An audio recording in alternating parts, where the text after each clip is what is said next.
Tout d'abord, rappelons une évidence qui a l'air de se perdre depuis des décennies. La gouvernance d'un pays, toutes les décisions doivent être dans un seul sens, l'intérêt du pays, de la nation et du peuple qu'on gouverne. Si on adapte ça, par exemple, au droit du sol et la facilité de rendre français des immigrés. Au départ, c'était dans l'intérêt de la France.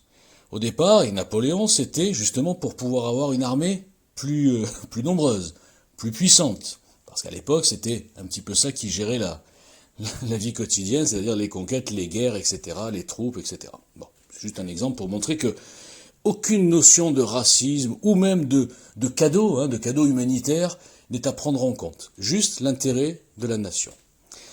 Alors aujourd'hui, on va prendre la situation actuelle. Nous avons, alors vous avez compris déjà dans plein d'audios précédents, et pas que de moi, de tout le monde, qu'on nous ment effrontément sur le nombre de musulmans, qu'on nous ment effrontément sur le nombre d'immigrés, d'étrangers, enfin bref, on nous ment sur tout. Partez du principe qu'à partir du moment où on nous ment, même les stats ethniques sont interdites, au nom des droits de l'homme, c'est absurde, mais bon. À partir du moment où on nous ment, c'est qu'on veut cacher quelque chose qui va à l'encontre des intérêts de la nation. Et qui mettrait à jour, évidemment, que ces politiciens, depuis au moins 40 ans, travaillent non pas pour la nation, mais soit pour une idéologie, soit pour des... Bon, je ne vais pas aller plus loin. Admettons une idéologie. L'idéologie globaliste, mondialiste, d'ailleurs on voit que le Covid aujourd'hui est un des outils avec lequel ils veulent arriver à leur plan global final. L'idée c'est de casser les nations. Donc l'idée c'est d'injecter dans les nations, je veux parler de la France, non pas des cancers, mais enfin des choses qui vont quelque part casser une espèce d'unité et rendre quelque chose de plus facile à gérer finalement. C'est un petit peu ça l'objectif. Donc quand on gratte un petit peu, tous les reculs qui ont été faits par rapport à une communauté, je vous ai tous deviné, l'ont été parce que ces gens-là avaient le droit de vote.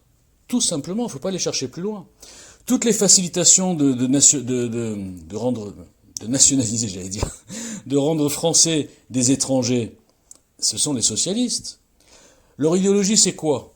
C'est de s'acheter des électeurs. Voilà, c'est tout simple. Et ça se voit au niveau municipal comme au niveau présidentiel. Là, je vois les chiffres des binationaux, on nous parle de 3 millions. Vous avez bien compris que autant sont faux tous les chiffres que j'ai cités tout à l'heure, autant évidemment sont archi faux les chiffres du nombre de binationaux. Voilà, il faut juste, voilà. Donc, on imagine bien que ce qui fait la différence aujourd'hui dans une élection présidentielle, et les socialistes l'ont compris bien il y a très longtemps, notamment Mitterrand, ce sont ces fameux binationaux extra-européens et musulmans, on va dire en 70 ou 80%. Donc, puisque la France est toujours coupée en deux, vous savez, on a l'esprit de contradiction, donc on est plus ou moins, 45-55, si on enlève tous les étrangers, tous les binationaux, on est à 45-55, on rajoute les binationaux, et la gauche passe, ou la simili-gauche. C'est aussi simple que ça. Donc maintenant, regardez la perversité du système. C'est-à-dire que des gens à qui on a donné la nationalité, que nous avons accueillis, qu'on a essayé d'intégrer, bien que ce soit difficile d'intégrer des gens qui sont de culture, de religion et de codes complètement différents. Vous remarquerez que les intelligents politiciens qui nous gouvernent ont facilité les Tunisiens, les Marocains, les Algériens, et puis quelques pays africains, donc des anciennes colonies, en pensant simplement que oui, comme ils maîtrisent un petit peu le français, ce sera plus facile. Sauf qu'ils ont complètement oublié ce qu'on appelle la revanche intergénérationnelle.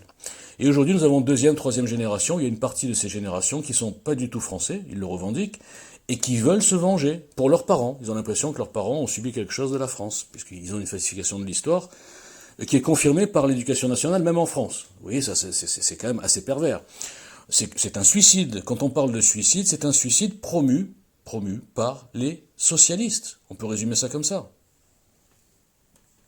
Faites une expérience. Vous avez vu que en France, on est quand même le seul pays où le drapeau du pays est considéré comme facho. Facho, raciste, etc. C'est-à-dire qu'il n'y a pas beaucoup de Français qui osent se balader avec un drapeau français dans les rues, dans les manifestations, sauf quand il y a une Coupe du Monde. Maintenant, par contre, vous voyez beaucoup de drapeaux marocains, algériens, sénégalais, du Mali. Alors là, les drapeaux, il n'y a aucun problème. Ce sont des drapeaux de pays, même palestiniens, même j'ai jamais vu de Daesh, il n'y a pas de problème.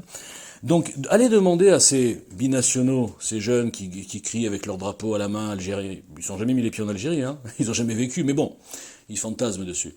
Allez leur demander de se balader avec un drapeau français. Je vous le dis franchement et gentiment, ils vous cracheront à la gueule. ils garderont leur drapeau algérien, leur binationalité de cœur. Donc on a quelque part été, quand je dis on, c'est les Français, les politiciens, ont été très prétentieux. Moi j'ai fait un article qui s'appelle « Le péché d'orgueil et la revanche coloniale ». C'est 2 articles qui expliquent la bêtise de nos politiciens depuis 50 ans. Et je vous mettrai en lien en dessous le face-cam que j'avais fait en m'adressant à Daniel Obono, qui est pour moi l'exemple concret, l'exemple typique de ce que je viens de décrire. Voilà. Donc ensuite, imaginez maintenant un monde dans lequel il n'y aurait pas de binationalité. Il n'y aurait pas de binationalité. Quelqu'un qui est né de parents marocains ou algériens, il est algérien. Alors il est en France, il a plein de droits, hein, il n'y a aucun souci, mais il n'a pas le droit de vote. Et il ne peut pas se revendiquer français, à moins de vraiment montrer patte blanche, si j'ose dire. C'est très mal choisi ce jeu de mots. Voilà. Donc, imaginez que ces gens-là ne votent pas. Vous croyez vraiment que tous les partis clientélistes, ils auraient fait des reculs, ils auraient fait des machins, des mosquées, des trucs n'importe quoi, des horaires de piscine, ils se seraient adaptés à la population de leur ville ou de leur circonscription? Bien sûr que non. Ils auraient dit, attendez, vous êtes gentils les gars, mais on est en France ici. Mais là, on n'est plus en France. Puisqu'il faut s'adapter à des gens qui sont, une partie des gens, je ne vais pas généraliser, qui sont anti les valeurs de la France et qui prennent quelque chose de complètement inverse. En résumé, on peut dire, on peut détailler, hein, on peut développer sur plein d'aspects, que le clientélisme communautaire est bien à la base de tout ce que nous vivons aujourd'hui. Voilà. C'est aussi simple que ça. Donc EGL, qu'est-ce qu'on va faire chez EGL, hein, on n'est pas idéologue, on n'est pas dans les idéologies justement, on est dans le pragmatisme. On va trouver des solutions concrètes, qui ne seront ni racistes, ni haineuses, ni tout ce qu'on veut nous mettre comme adjectif, qui seront simplement pour l'intérêt de la nation, et je dirais même mieux en ce moment de la survie de la nation.